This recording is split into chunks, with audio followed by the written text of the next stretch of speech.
Hi అండి.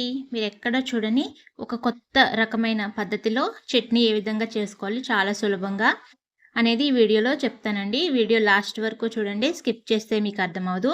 Video నచ్చితే కనుక కంపల్సరీ లైక్ చేయండి. నా ఛానల్‌ని సబ్స్క్రైబ్ చేసుకోవాలి అనుకుంటే గనక సబ్స్క్రైబ్ చేసుకొని నా మరిన్ని వీడియోస్ చూస్తూనే ఉండండి. చూడండి, ఒక గిన్నెలో మిర్చీలు వేసుకున్నాను. నేను చేసేది 1 కప్పు పుట్నాలు, 1 కప్పు పల్లీలకు చేస్తున్నానండి. తర్వాత దీంట్లో కొద్దిగా వాటర్ వేసుకున్నాను.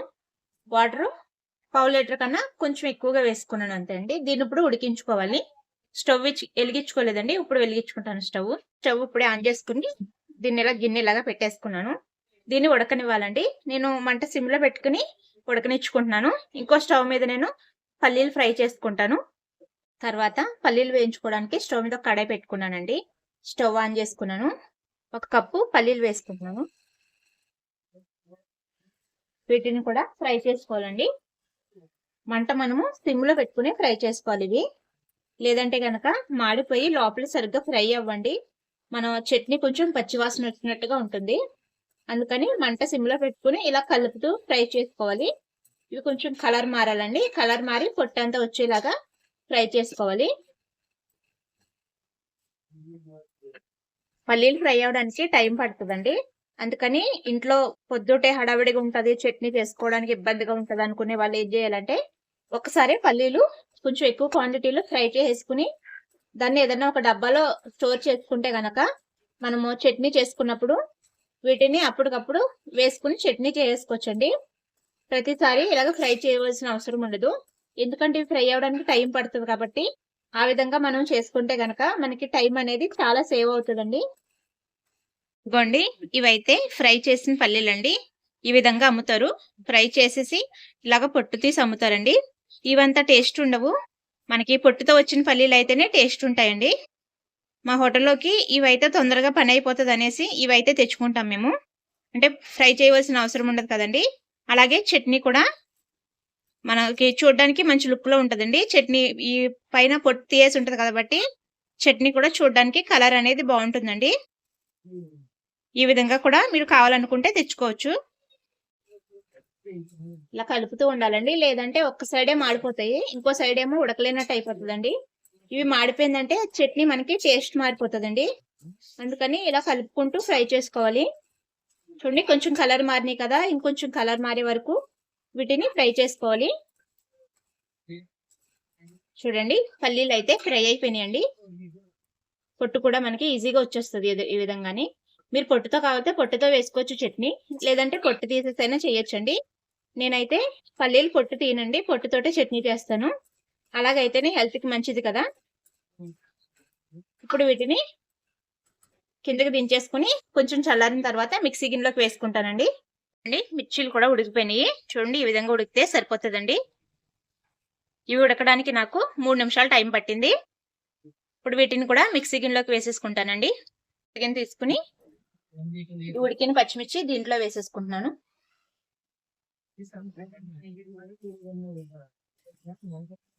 అసలు ఒక్క చుక్క కూడా ఆయిల్ లేకుండా ఈ విధంగా కూడా చట్నీ చేసుకోవచ్చండి మనము. నేను ఏ కప్పు తోటి అయితే పల్లీలు తీసుకున్నానో అదే కప్పు తోటి సగం కప్పు వరకు కొబ్బరి ముక్కలు వేసుకుంటున్నానండి. తర్వాత అదే కప్పు తోటి 1 కప్పు పుట్నాలు వేసుకుంటున్నాను. అలాగే ఫ్రై చేసుకున్న పల్లీలు ఉన్నాయి కదా, ఇవి కూడా పొట్టుతోటే వేసేసుకుంటున్నానండి. తర్వాత దీంట్లోకి కొంచెం అంతా చింతపండు, ఎక్కువ అవసరం లేదండి.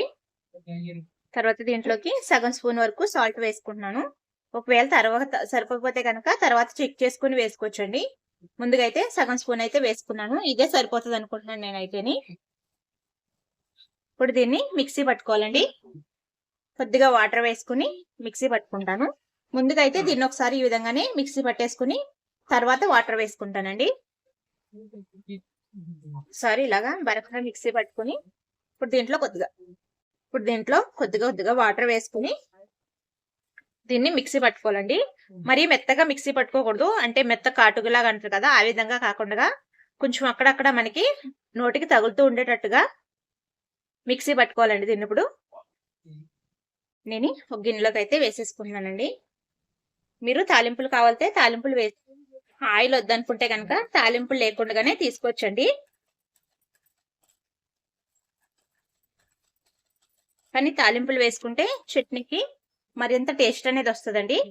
చూడడానికి కూడా బాగుంటుంది. దీంట్లోకి నేనైతే ఇప్పుడు కొంచెం తాలింపులు అయితే వేసుకుంటానండి. చట్నీ చూడండి మరీ మెత్తగా లేదు. మనం తినేటప్పుడు మనకి ఆ టేస్ట్ అనేది తెలుస్తుందండి. ఇలా ఉంటేనే ఈ విధంగా మిక్సీ పట్టుకోవాలి మనము.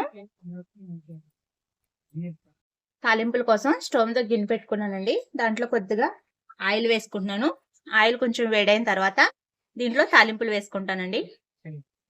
ఇదేనండి మా తాలింపుల డబ్బా. మొత్తం అన్ని కూడా దీంట్లోనే ఉంటాయి. ఆవాలు, జీలకర్ర, శనగపప్పు, ఇంకా మినపప్పు కూడాని. షాప్ ఆయన అడిగితే ఈ విధంగా కట్టిస్తాడండి. అన్ని కూడా సమానంగా కొలతలు వేసి ఈ విధంగా అయితే కట్టిస్తాడు. ఇలా మనము వేసుకుంటే గనక మనము ఒక్కొక్కటి తీసుకునే పని లేకుండా ఒక్కసారి డబ్బా ఓపెన్ చేసి ఇవన్నీ కూడా వేసుకోవడానికి ఉంటదండి. చూడండి తాలింపులు వేసుకుంటున్నాను. తర్వాత దీంట్లోకి 2 ఎండుమిర్చి ఇలా తుంచి వేసుకుంటున్నాను. తర్వాత దీంట్లోకి కొంచెం అంతా కరివేపాకు అండి వేసుకుని ఈ తాలింపులు కొంచెం కలర్ మారే వరకు కూడా ఫ్రై చేసుకోవాలి. తాలింపు వేసుకోవడం వల్ల చట్నీ కమ్మగా ఉంటదండి. టేస్ట్ బాగుంటుంది. కొంతమంది పిల్లలు అయితే ఇవన్నీ ఇష్టపడరండి. తాలింపులు వేగిపోయినాయి కదండి, దాంట్లో వేసేసుకుంటున్నాను చట్నీలోనివి.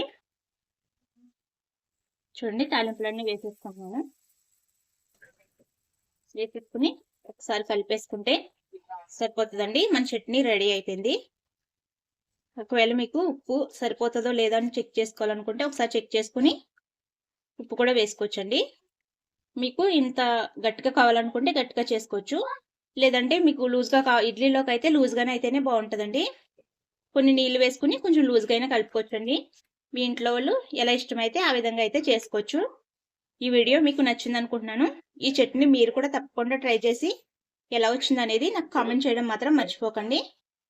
ఫస్ట్ టైం నా వీడియోస్ చూస్తున్న వాళ్ళైతే నా ఛానల్ని సబ్స్క్రైబ్ చేసుకుని లైక్ చేయండి.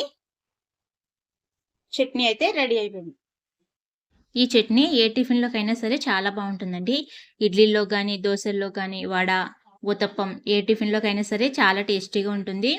మీరు తాలింపు లేకుండా ఆయిల్ లేకుండా చేసుకోవాలనుకునే వాళ్ళు తాలింపు లేకుండా కూడా చేసుకోవచ్చండి. టేస్ట్ అయితే చాలా బాగుంటుంది. ఒకసారి మీరు ఈ విధంగా ట్రై చేశారంటే కనుక మళ్ళీ మళ్ళీ ఇలాగే చేసుకుంటారండి. అంత టేస్టీగా ఉంటుంది. దీంట్లో కొబ్బరి కానీ, పల్లి కానీ, పుట్న కానీ ఏది లేకపోయినా పర్వాలేదండి. ఉన్న వాటితోటే చేసుకోవచ్చు. ఒకవేళ కొబ్బరి లేదనుకో పల్లీలు పుట్నాలతో చేసుకోవచ్చు అండి. లేదా ఒట్టి పల్లీలతో కూడా ఈ విధంగా. మా హోటల్లోంచి చల్లపునుకులు తెచ్చుకున్నానండి. ఇప్పుడు ఈ చట్నీ దీంతో టేస్ట్ చేస్తాను.